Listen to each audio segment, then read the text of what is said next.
Bonjour à tous, soyez les bienvenus dans un nouveau numéro de l'abécédaire des animaux. Si je vous invitais à plonger au cœur de l'océan avec le requin, vous me dites non? Pourquoi non? Vous en avez peur? Mais n'ayez pas peur des requins. Vous savez ce qu'on va faire? On va les découvrir tout de suite avec Agathe. C'est parti! La culture occidentale, les mythes et légendes ainsi que différentes œuvres accordent aux requins une mauvaise réputation. Paradoxalement, la réputation du requin tient surtout à l'aspect exceptionnel et rare d'une attaque.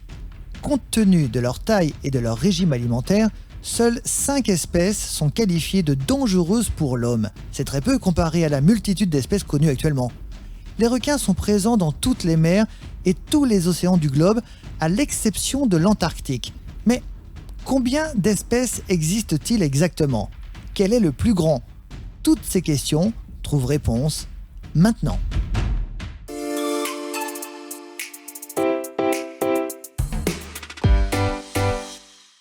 Bonjour Agathe. Bonjour Guillaume. Merci beaucoup de nous accueillir ici dans ton tunnel. On est entouré de magnifiques requins. Il y a plusieurs espèces, 3 particulières. Est-ce que tu peux nous les nommer et nous donner leurs différences? Alors vous allez trouver 3 espèces de requins qui est donc le requin taureau, le requin nurse et le requin plombeus, le requin gris. On les trouve où? Dans quelle mer? Les mers Caraïbes, vous allez trouver. D'accord. Et quelles sont leurs différences donc alors, par rapport à ces 3 espèces? Alors ici, au niveau de, on va parler des nageoires, puisqu'ils ont on peut observer donc chez le requin gris qu'on peut voir là, il a des grandes nageoires pectorales. Donc du coup, il a plus de facilité par rapport au requin taureau d'aller donc dans les rochers, de faire demi-tour tout simplement. Alors que le requin taureau, c'est un requin qui a plus de difficultés donc à manœuvrer. On va regarder tout de suite une première question, c'est parti. La réputation du requin n'est pas bonne. Alors, est-il méchant, dangereux pour l'homme ou fait-il juste peur? Alors ça, c'est une très bonne question. C'est presque la seule question que tout le monde se pose. La réputation du requin n'est pas bonne. Mais est-il dangereux réellement pour l'homme ou fait-il juste peur? Alors dangereux, non. Il fait peur, oui, parce qu'il est fort. Et certains, par ce qu'ils dégagent, leur mâchoire, leurs dents, c'est impressionnant. Oui. Mais alors, il paraîtrait, moi j'ai ouï dire, que les piqûres de méduses étaient plus dangereuses qu'une morsure de requin? Oui. Vous avez plus de chances, effectivement, de vous faire piquer et brûler par une méduse qu'une attaque de requin. Aussi. D'accord. Est-il vrai que les requins sont des poissons? Alors, Agathe, est-il vrai que les requins sont des poissons? Oui, c'est vrai, parce qu'ils ont un squelette cartilagineux et donc n'ont pas d'os, comme les poissons. D'accord. Et également, à cause de ces branchies, c'est comme ça qu'on reconnaît un poisson, non? Oui, alors en fait, ils vont capter l'oxygène donc dissous dans l'eau à travers les branchies, donc à travers lui, et donc ça passe par les branchies. Alors justement, quelle est la différence, par exemple, entre un poisson et un mammifère comme le phoque, le dauphin ou encore l'otarie? Alors encore l'orque d'ailleurs. Les mammifères sont comme nous, c'est-à-dire qu'ils respirent à travers l'oxygène à travers les poumons, ils allaitent, alors que le requin n'allaite pas et il va respirer grâce à ses branchies. On va regarder tout de suite une nouvelle question. Est-ce vrai que la plupart des requins n'arrêtent jamais de nager? Est-ce vrai, Agathe, que la plupart des requins n'arrêtent jamais de nager? Et si oui, pourquoi?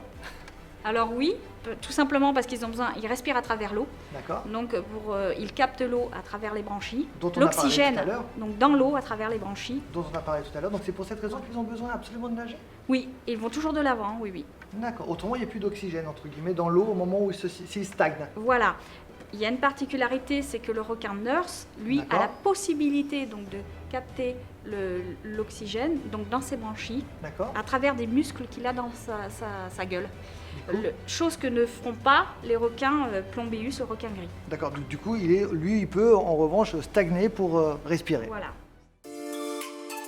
Les requins sont-ils dotés d'un 6e sens? Les requins sont-ils dotés d'un 6e sens? Alors ça, c'est une question. Oui. Pas n'importe laquelle. Alors, d'abord, on va revenir sur les 5 sens. Oui, la vue, l'odorat, le goût et le toucher. Ça, ce sont les 5 sens. Voilà. Est-ce qu'ils les utilisent déjà? Pas Tout à tous. fait. Oui, Tous les sens ils sont utilisent, utilisés oui. par les requins. Et donc maintenant, sont-ils dotés d'un sixième sens? Alors oui, le sixième sens, c'est tout simplement l'organe sensoriel.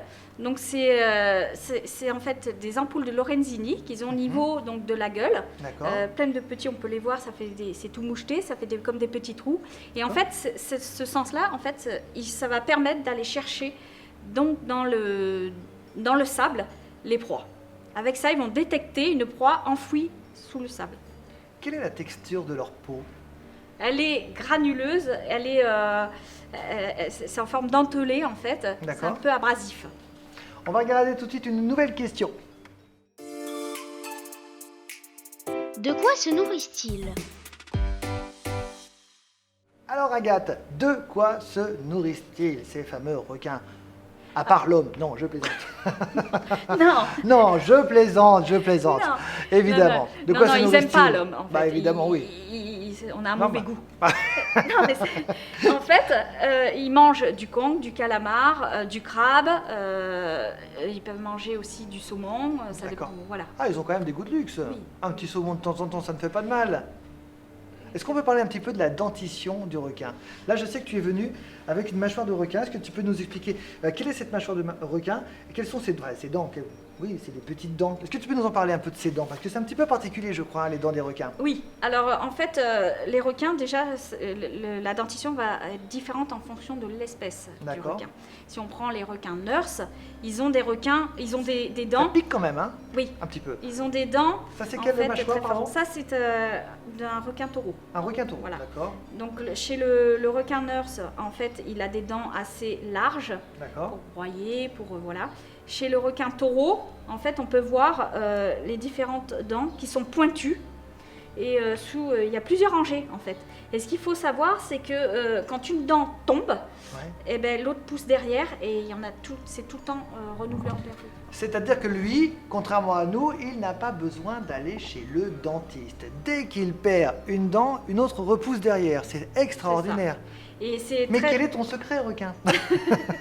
C'est très dangereux par contre parce qu'il faut savoir qu'une dent, ben, ça coupe comme une lame de rasoir. Donc faites très attention si vous envoyez. Parce qu'on peut, forcément, si elle tombe, on peut parfois en récupérer dans le sable, non? Oui, il faut aller les chercher. En tout Après, cas, oui, il y en a, oui. Ça pique, hein? Oui. Si on marche dessus, au secours. Oui. Combien de temps peuvent-ils vivre? Ça, c'est une très très bonne question. Combien de temps peut vivre le requin? Alors, soit en règle générale, soit par espèce, je ne sais pas du tout. Alors, le requin, on compte une quarantaine d'années environ. D'accord. Donc, chez nous ici, puisqu'il n'y a pas de prédateurs. D'accord. Et en milieu naturel? Ça varie selon les pays. C'est ce que tu me disais. Oui. Parce qu'effectivement, dans certains pays, certains requins sont pêchés, notamment en Asie, on peut le dire. Voilà. En Asie, ils sont pêchés. Pour, la surpêche. Voilà. Donc, et aussi, ils utilisent certains pour les ailerons. D'accord. La soupe d'aileron. Et en revanche, en France, ce n'est pas toléré. Combien d'espèces d'ailleurs de requins existent-ils sur la planète cette fois? Alors on a compté on a recensé environ 465 requins. D'accord, et quel est le requin le plus grand? C'est le requin-baleine.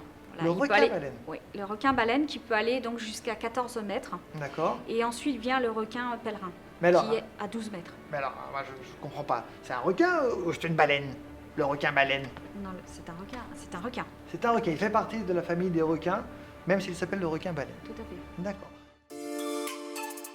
Comment différencier les mâles des femelles? Alors Agathe, comment différencie-t-on le mâle d'une femelle?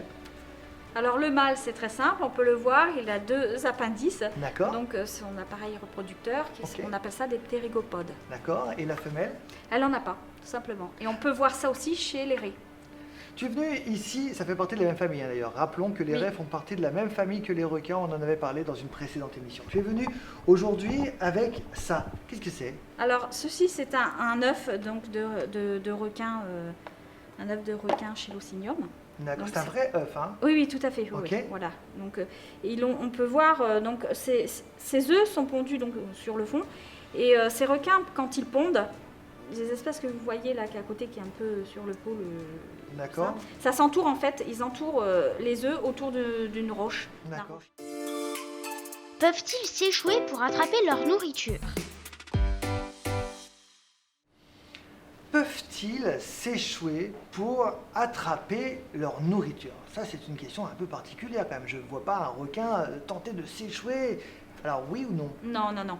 Un requin, il a besoin d'être dans l'eau déjà pour respirer, donc aller à l'extérieur, non. Et bien souvent, il est dans les profondeurs. D'accord. Alors je vais terminer par cette question. Sont-ils aujourd'hui menacés? Et si oui, pourquoi? Alors oui, tout simplement, il est menacé à cause de l'homme. D'accord. Et de la surpêche, tout simplement. Voilà.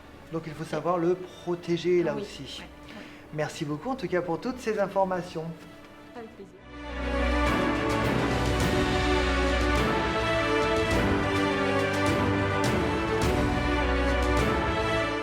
Et bien voilà les amis, vous n'aurez plus jamais peur de requins. Merci de nous avoir suivis. On se retrouve très vite pour un nouvel épisode de l'ABCDR des animaux. Salut!